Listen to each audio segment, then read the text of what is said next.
Auteur.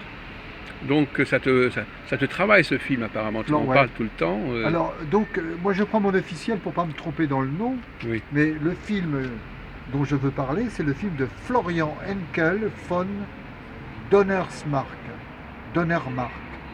Alors, pour se souvenir de son nom, c'est pas si simple, mais on peut toujours dire Florian Henkel von Donnermark. Bon. Alors, c'est un film extrêmement intéressant et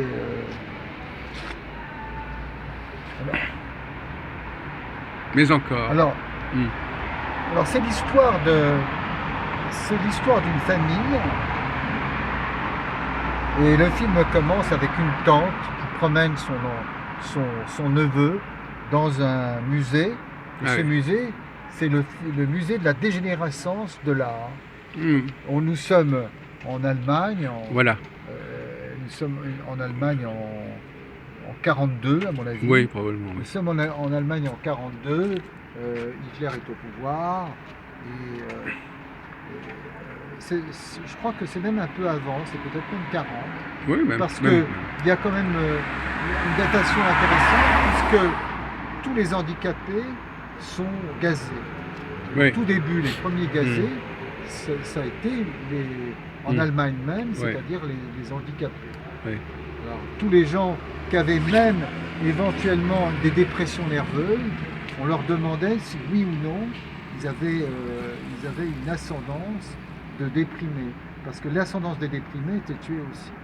Alors donc c'est quand même des détails intéressants. Alors donc au début du film, c'est une femme qui emmène son neveu dans le musée de la dégénérescence et la dégénérescence de l'art, et il y a un conférencier qui parle de Picasso, qui dit que Picasso c'est le pire de tous, c'est tous les films, tous les surréalistes, tous les gens sont des gens extrêmement dangereux et qu'il fallait absolument s'en méfier.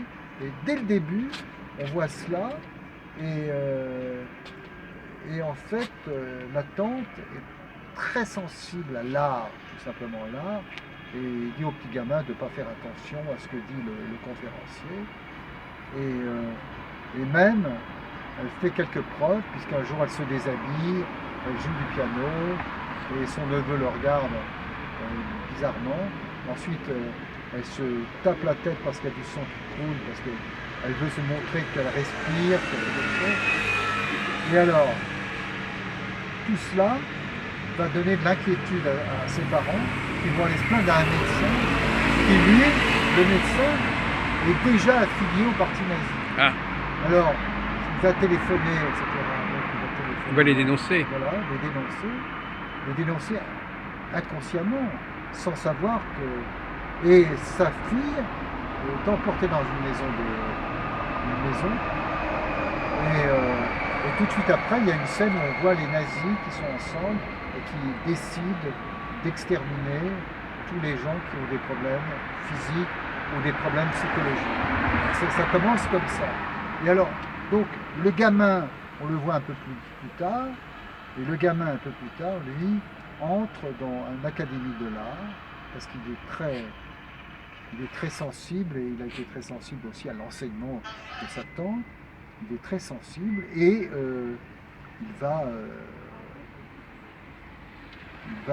suivre les cours officiels de l'Allemagne, parce qu'entre-temps, l'Allemagne, on est beaucoup plus tard, on est 10 ans plus tard, où l'Allemagne a perdu la guerre et on se retrouve en Allemagne de l'Est, parce qu'il y a une partie de l'Allemagne qui vient d'Allemagne de l'Est, et on lui enseigne l'enseignement, l'art officiel. On dit oui, regardez les Européens, comment ils sont, c'est affreux, c'est affreux. Donc il va être un leader parce qu'on va lui proposer de faire les plus grandes fresques pour le parti. On va voir tout ça. Il y avait une réflexion de l'art, l'art de l'Est et l'art de l'Ouest. Parce qu'à un moment donné, donc il va rencontrer une jeune femme magnifique, une jeune femme, et qui, comme par hasard, cette jeune femme, c'est la fille d'un leader allemand. la fille d'un leader nazi allemand. Alors lui, évidemment, il va être sauvé parce qu'un Russe soviétique qui est en Allemagne de l'Est et qui veille au pouvoir va le protéger parce que son enfant, il va avoir un enfant qui va être sauvé grâce à lui. Mais lui, c'est grâce à lui que des tas de gens ont été gazés. Donc il va y avoir aussi cette histoire psychologique, plus ou moins de conscience qui va jouer. Mais alors ce qui est formidable, c'est qu'il y a les problèmes de conscience et il y a le problème de l'art. Parce que entre-temps, lui, le personnage, part en Allemagne de l'Ouest, et d'ailleurs le mec allemand aussi, parce qu'il va être protégé, et il va y avoir ça va se croiser. Lui ne sait pas que lui est nazi, il ne le sait pas bien, mais sa fille, cet artiste est amoureux de sa fille. Donc, mais le mec, il veut surtout pas, ce type-là, il veut absolument pas que sa fille fréquente cet homme qui est de basse résolution à lui, qui est de basse race, etc. Donc il va y avoir donc un échauffouré entre plusieurs thèses. Il va y avoir vraiment des vrais problèmes, mais on va voir l'art qui va se développer chez le petit jeune et cet amour extraordinaire qui va se développer chez cette femme.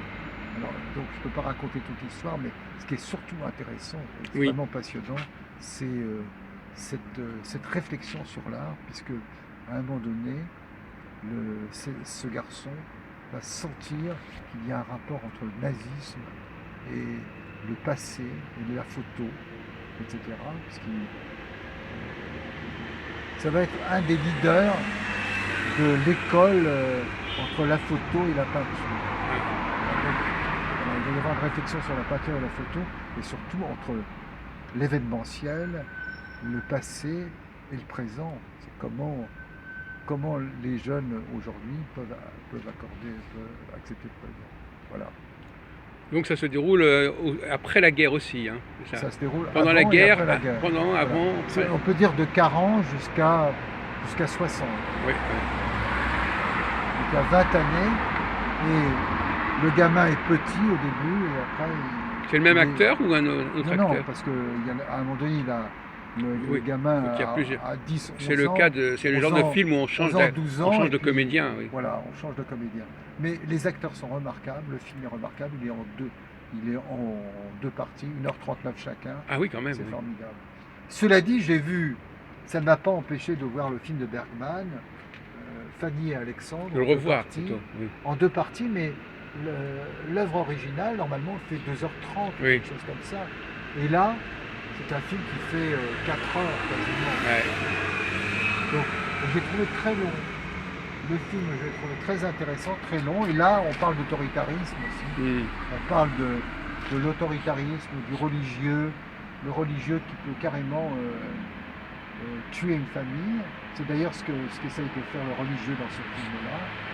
Fanny et Alexandre sont deux enfants qui ont vécu dans l'art, dans le bonheur, dans le plaisir, mais il y a la religion qui rentre, la religion chrétienne, mais extrêmement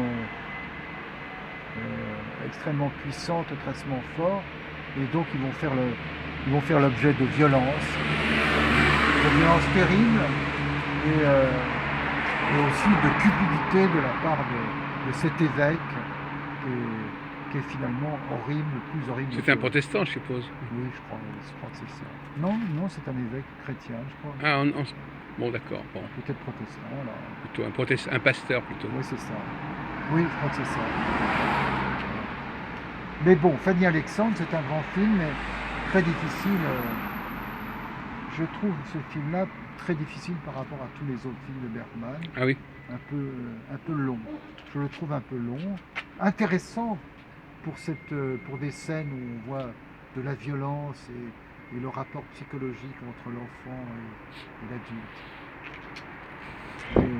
évidemment, c'est pas du même ressaut que Persona, ou alors Les Fraises Sauvages, qui sont, Le septième saut. ou Le Septième Saut, qui sont des films où, somme toute, on rentre dans un fantastique. Voilà. Très bien.